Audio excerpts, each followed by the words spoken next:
আজকে আমাদের আলোচনার বিষয় হবে ক্লাস নবম দশম শ্রেণীর 15 নম্বর উপপাদ্য।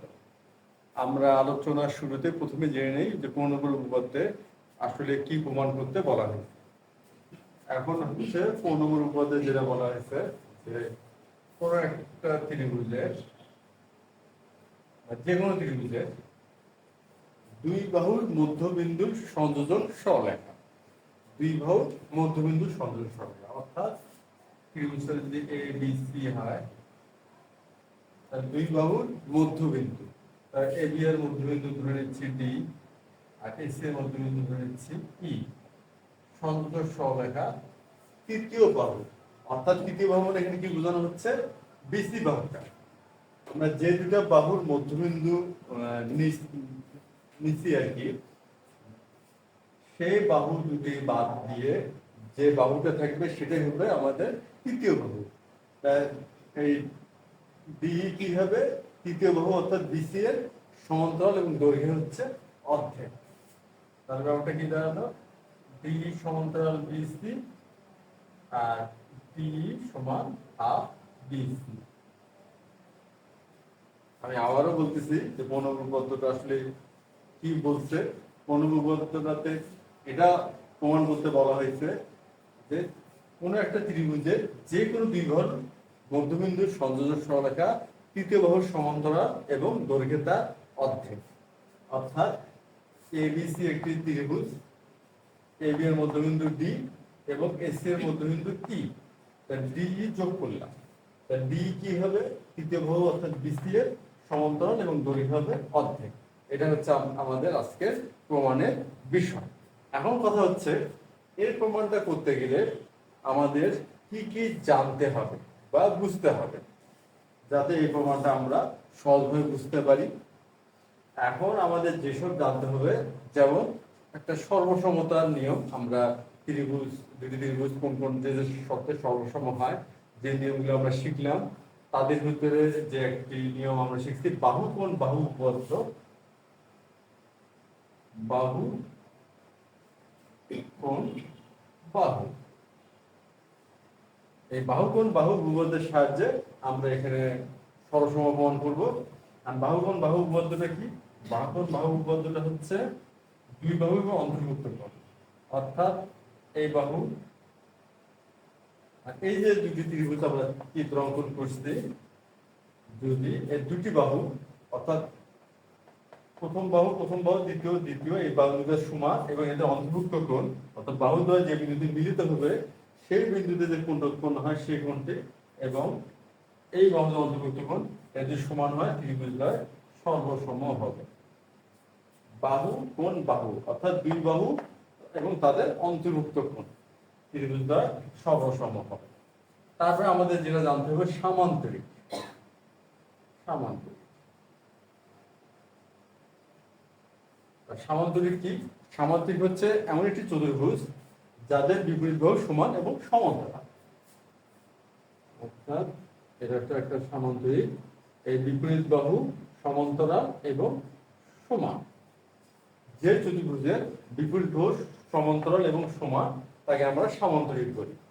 সুতরাং এই বাহুটি সমান, এটা বিপরীত বাহুগুলো সমান হবে এবং সমান্তরাল হবে। এখন সামান্তরিকের যে বৈশিষ্ট্যটা সেটা হচ্ছে এক জোড়া বাহু বা বিপরীত বাহু সমান ও সমান্তরাল হলে ওটা সামান্তরিক হয়। অর্থাৎ আমরা যদি কোনোভাবে একটা চতুর্ভুজের, সাপোজ এমন একটা চতুর্ভুজ, আমরা যদি দেখাতে পারি যে এই বাহু দুটি সমান এবং সমান্তরাল, আমরা কি দেখাতে পারি? এই বাহু দুটি সমান এবং সমান্তরাল, তাহলে এখানে আমরা সামান্তরিক বলতে পারবো।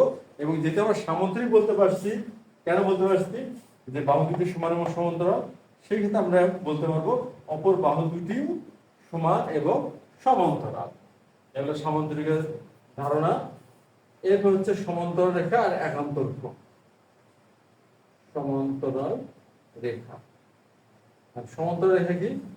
যদি এমন হয় যে দুটি রেখা যাদের মধ্যবর্তী দূরত্ব সর্বদা সমান, এই এই এই সত্য যে রেখা দুটি মানবে সেই রেখা দুটিকে আমরা কি বলি?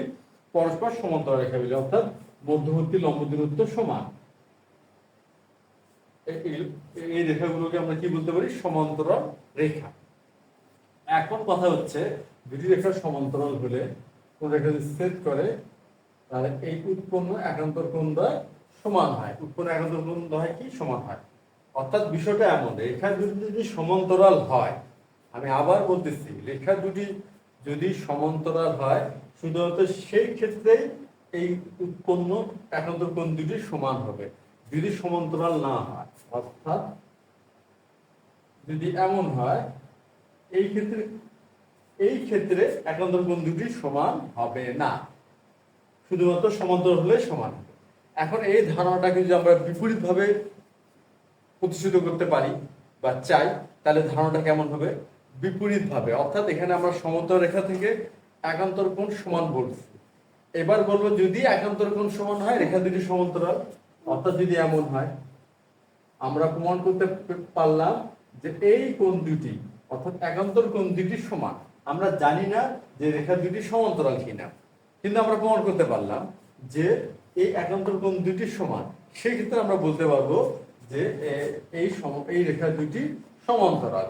এটা হচ্ছে বিপরীত ধারণা। সমান্তরাল হলে যদি উৎপন্ন একান্তর কোণ দুটি সমান হয়, সুতরাং তাহলে বলাই যেতে পারে যে একান্তর কোণ দুটি সমান, তাহলে রেখা দুটি সমান্তরাল। এই হচ্ছে সমান্তরাল রেখা এবং একান্তর কোণের ধারণা। একান্তর কোণ, এই হচ্ছে বিষয়।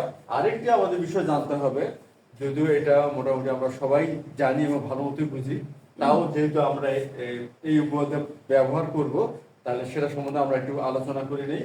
সেটা হচ্ছে বিপরীত কোণ। বিপরীত কোণ, আর বিপরীত কোণটা কি? বিপরীত কোণটা হচ্ছে যদি দুটি রেখা পরস্পর পরস্পরকে ছেদ করে, যে বিপরীত দিকে যে কোণগুলো উৎপন্ন হয় তারা হলো পরস্পর বিপরীত কোণ। তাহলে এই ক্ষেত্রে এই কোণ দুটোর বিপরীত কোণ, আর বিপরীত কোণ কি হয়? সমান হয়। যদি এমন হয়, এটা একটি ত্রিভুজ, এটা বর্ধিত করলাম, এটা বর্ধিত করা হলো, এই যে কোণ দুটি উৎপন্ন হচ্ছে, এই কোণ দুটিও কিন্তু বিপরীত কোণ, এবং এই কোণ দুটি কি হবে? সমান হবে, কারণ আমরা জানি বিপরীত কোণ দ্বয় সমান হয়। এই হচ্ছে আমাদের যে মোটামুটি যে ধারণা, যে ধারণাগুলো আমরা ব্যবহার করে আজকে আমরা ১৫ নম্বর উপপাদ্যটা প্রমাণ করব। তা সুতরাং আমরা ১৫ নম্বর উপপাদ্যটা প্রমাণে চলে আসি।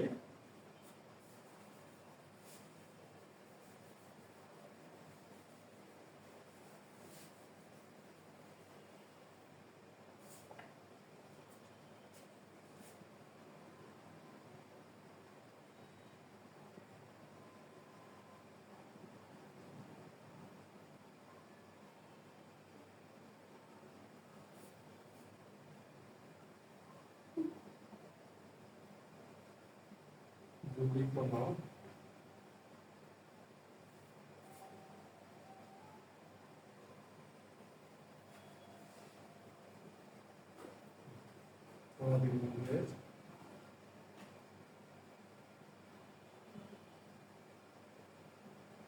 কোনো ত্রিভুজের দুই বাহুর মধ্যবিন্দুর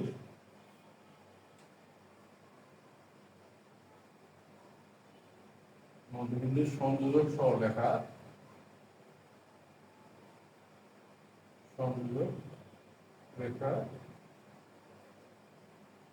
তৃতীয় বাহুর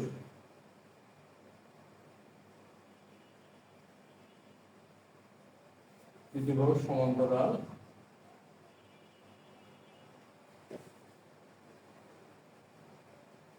এবং দৈর্ঘ্যে তার অর্ধেক। পুনর্বিবৃতটা কি?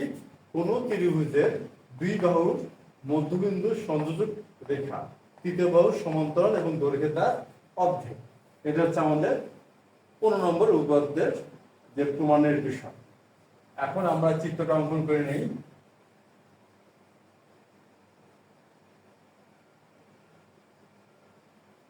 এ বি সি, এবিসি হলো একটা ত্রিভুজ, আর এবি এর মধ্যবিন্দু হচ্ছে ডি, আর এসি এর মধ্যবিন্দু ই।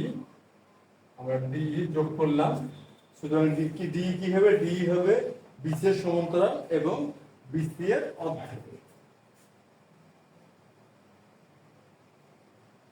বিশেষ নির্বাচন।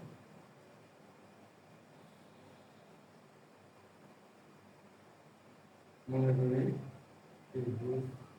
এবিসি এর এবি এর এসি এর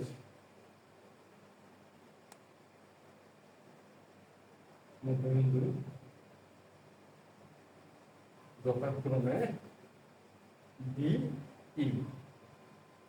তাহলে ডি যোগ করি। আমরা কি করব? ডি যোগ করব। কেন যোগ করব? যেহেতু বলা আছে দুই ভর মধ্যবিন্দু সংযোজক রেখা, সেজন্য আমরা ডি যোগ করলাম। তাহলে প্রমাণ করতে হবে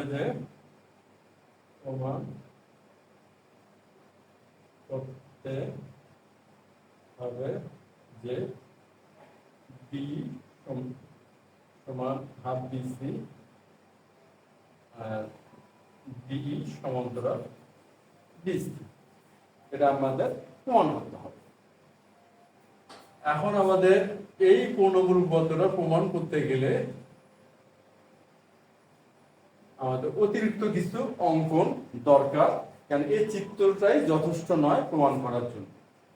তো আমরা এখন অঙ্কন করে নেব প্রমাণের সুবিধার্থে। সেটা কি? আমরা কি করব? ডিই কে বর্ধিত করব। কি করব? ডিই কে বর্ধিত করব এই পর্যন্ত, আর এমনভাবে বর্ধিত করব যেন ডি সমান ইএফ হয়। কি হবে? ডি আর ইএফ সমান হবে আর সি এফ যোগ করব। এখানে কি হলো? ডি আর ইএফ সমান আর সি এফ আমরা যোগ করলাম। তাহলে অঙ্কন ডি কে এফ পর্যন্ত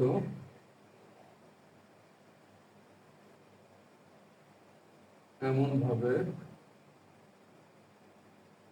বর্ধিত করি যেন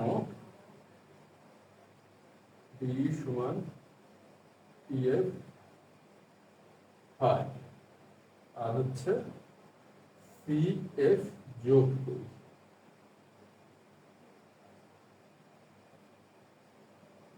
এখানে কি আমরা অঙ্কনটা করলাম? ডি কে এ পর্যন্ত এমনভাবে বর্ধিত করি যেন ডি সমান ইএফ হয়। তারপর আমরা কি করলাম? সি এফ যোগ করি। আর যখন আমরা দুটি বিন্দু যোগ করব, অবশ্যই খেয়াল রাখতে হবে আমরা যেন মনে করে কমা চিহ্নটা ব্যবহার করি। এখানে যদি আমরা কমা চিহ্ন বাদ দিয়ে লিখি সি এফ যোগ করি, তখন তো সি এফ মানে একটা রেখাংশ বোঝায়। আর যেহেতু সি এফ একটা রেখাংশ, তাহলে এখানে যোগ করার তেমন কিছু নাই। এই জন্য এখানে অবশ্যই কমাটা ব্যবহার করতে হবে। এখন কিন্তু বলা যাচ্ছে যে সি আর এফ দুটি আলাদা দুটি বিন্দু, যেটা আমরা যোগ করলাম এবং যোগ করার পর কি পেলাম? সি এফ একটি রেখাংশ পেলাম। এখন হচ্ছে আমরা প্রমাণ। প্রমাণে প্রথমে যে আমাদের করণীয় সেটা হচ্ছে ত্রিভুজ এডিই আর ত্রিভুজ হচ্ছে ইসিএফ, এই ত্রিভুজ দুটোকে আমরা সরাসরি প্রমাণ করার চেষ্টা করি। তো ত্রিভুজ এ ডিই ও ত্রিভুজ ইসিএফ এ, এখানে আমরা বলতে পারবো ই হচ্ছে এস এর মধ্যবিন্দু, সুতরাং এই সমান সিই। এই সমান সিই কেন সমান? যেহেতু ই হচ্ছে এস এর মধ্যবিন্দু। এরপর আমরা লিখতে পারবো ডি সমান ইএফ। কেন সমান? অঙ্কন অনুসারে, কারণ আমরা অঙ্কন করছি ডি আর ইএফ সমান, তাহলে আমরা ডি সমান ইএফ লিখতে পারি। ডি সমান ই এফ এবং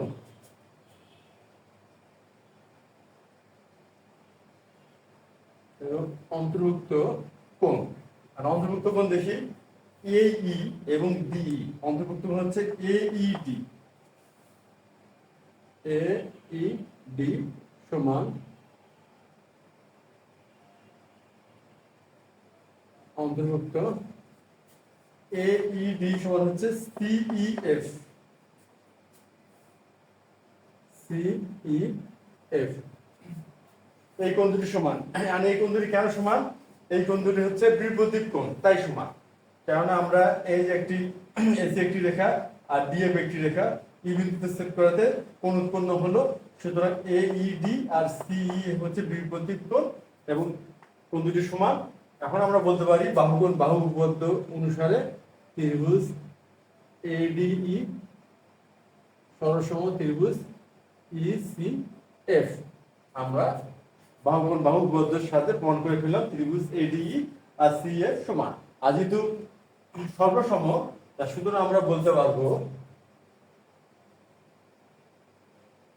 সুতরাং কোণ ডিএই সমান সমান কোণ হচ্ছে ইসিএফ এবং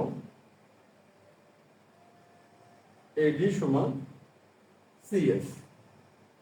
যেহেতু ত্রিভুজদ্বয় সর্বসম, আমরা তাহলে বলতে পারলাম কি ডিএই আর হচ্ছে ডিএই আর ইসিএফ সমান আর হচ্ছে এডি সমান সিএফ। এডি সমান সিএফ এটা আমরা প্রমাণ করতে পারলাম বা সমান দেখাতে পারলাম, যেহেতু ত্রিভুজদ্বয় সর্বসম। এখন আমরা খেয়াল করে তো দেখি ডিএই যা ডিএসিও কিন্তু তাই। তা শুধু আমরা লিখতে পারবো বা বিএসসি সমান, এখন বিএসসি আর এখানে দেখি ইসিএফ এটাকে আমরা লিখতে পারবো এ সি এফ। হ্যাঁ, লিখতে পারবো। এটাতে কোণের মানের কোনো তারতম্য হয় না। বা আর এখানে আমরা কি দেখলাম যে এডি আর সিএফ সমান, আর ডি হচ্ছে কি এবি এর মধ্যবিন্দু, ডি এবি এর মধ্যবিন্দু। যেহেতু ডি এবি এর মধ্যবিন্দু, তাহলে তো আমরা লিখতেই পারি যে এডি সমান বিডি। আর এডি সমান বিডি হলে এখানে আমরা লিখতে পারবো বিডি সমান সিএফ। এডি আর সিএফ যেহেতু সমান আর এডি সমান বিডি, সুতরাং আমরা লিখতে পারবো বিডি সমান সিএফ। এখন একটা জিনিস খেয়াল করে দেখি, এই যে কোণ দুটি অর্থাৎ বিএসসি আর এসিএফ, এই কোণ দুটি কিন্তু একান্তর কোণ, কিন্তু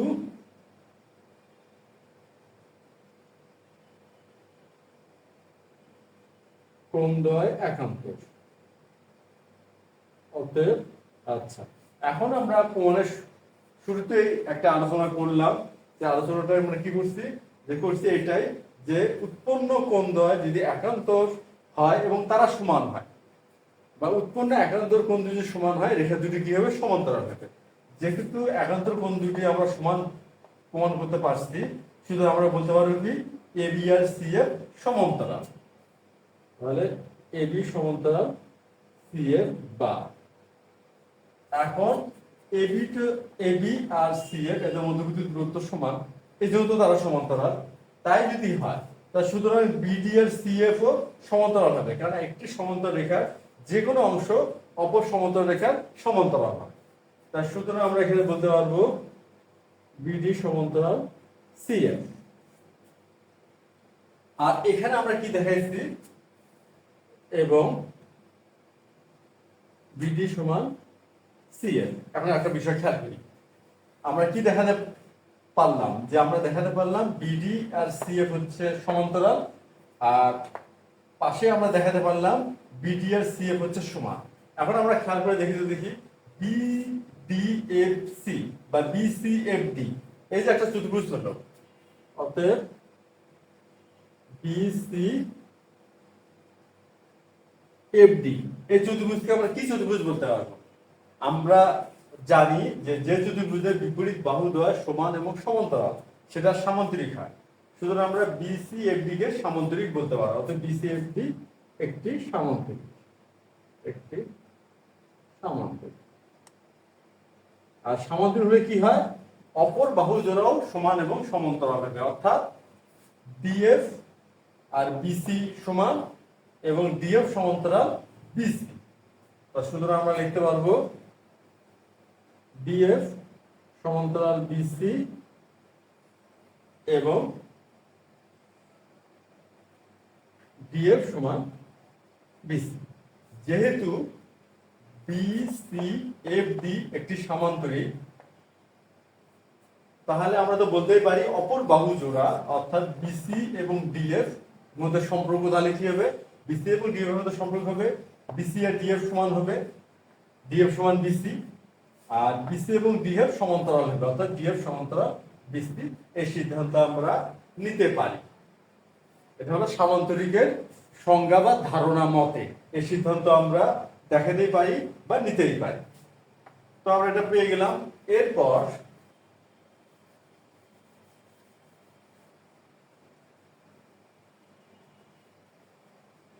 আমরা এখানে পেলাম হচ্ছে ডিএফ সমান্তরাল বিসি এবং ডিএফ সমান বিসি, এই ধারণা আমরা পেয়ে গেছি। এখন আমরা একটা খেয়াল করি, ডিএফ আর বিসি যদি সমান্তরাল হয়, ডিএফ এর যে কোনো অংশ বিসি এর সমান্তরাল হবে। অতএব ডিই সমান্তরাল বিসি, এটা আমরা লিখতেই পারি। তাহলে ডি সমান্তরাল বিসি। এখন আমরা দেখি ডিএফ, ডিএফ সমান কি লেখা যায়? ডিই যোগ ইএফ, হ্যাঁ অবশ্যই লেখা যায়। ডি আর ইএফ যোগ করলে ডিএফ হয়। কেন আমরা চিত্র খেয়াল করলে দেখতে পাচ্ছি ডিই যোগ ইএফ ডিএফ। এখন আমরা একটা বিষয় খেয়াল করি, অঙ্কন অনুসারে আমরা জানি ডিই আর ইএফ কি সমান, সুতরাং ইএফ এর আর ডিএফ যেহেতু সমান, তাহলে ইএফ এর স্থলে আমরা ডি লিখতে পারি। এখন ডি যোগ ডি 2d সমান বিসি, অতএব ডি সমান হাফ বিসি। এখন আমরা খেয়াল করি আমাদের যে প্রমাণের বিষয় ছিল ডি সমান্তরাল বিসি, ডি সমান্তরাল বিসি আর ডি সমান হাফ বিসি, ডি সমান হাফ বিসি, তাহলে অবশেষে আমাদের প্রমাণটা সম্পূর্ণ হলো। তা এই ছিল হচ্ছে আজকে আমাদের 15 নম্বর গদ্যের প্রমাণ, যেটি আমরা সর্বসমতা, বিপরীত কোণ, একান্তর কোণ, সমান্তর রেখার ধারণা এবং সামান্তরিকের ধারণা ব্যবহার করে প্রমাণ করলাম। তো আজ এ পর্যন্তই, ধন্যবাদ।